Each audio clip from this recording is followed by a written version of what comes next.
আমার জাদুর বইটাও চলে গেল। ভয় পেও না পিয়ারা, এখন ওই জাদু বইয়ের সব শক্তি এখন তোমার শরীরের ভিতরে সীমাবদ্ধ হয়ে গেছে। মা, তোমার শরীর থেকে আলো বের হচ্ছে। মা, তো আমার চারপাশে এত জাদু কেন ঘুরছে? আমি শরীরের ভিতরে এক অদ্ভুত শক্তি অনুভব করছি। আমরা এতদিন না খেয়ে কষ্টে দিন কাটিয়েছি। আজ থেকে তো ওদের আর কষ্ট করে বাঁচতে হবে না। পিয়ারা নিজের জাদু শক্তি দিয়ে সবাইকে বড় লোক বানিয়ে দেয়। আপনি আমাদের নতুন জীবন দিয়েছেন। আমি সব সময় গরিব আর অসহায়দের পাশে থাকব।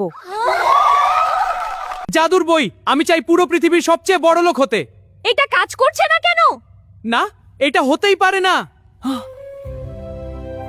এই জাদুর বইয়ের সব শক্তি এখন পিয়ারার ভিতরে, তবে তুই চাইলে এই বইয়ের কালো শক্তি ব্যবহার করতে পারিস। তাহলে আমি এই অন্ধকার শক্তিকেই কাজে লাগাবো। কাঁঠাল, তোমার শরীর পুরো কালো হয়ে যাচ্ছে। এবার কেউ আমাকে থামাতে পারবে না। পুরো পৃথিবী আমার সামনে মাথা নত করবে।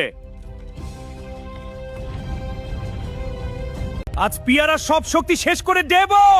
এই কেমন ভয়ঙ্কর অন্ধকার শক্তি! আজ আর কেউ তোকে বাঁচাতে পারবে না। এটা কিভাবে হলো? এই শক্তি কি আমাকে রক্ষা করছে? বন্ধুরা, এরপর আমার সাথে কি হতে চলছে জানতে চাইলে পেজটিকে ফলো করো আর কমেন্টে লিখো পার্ট 4।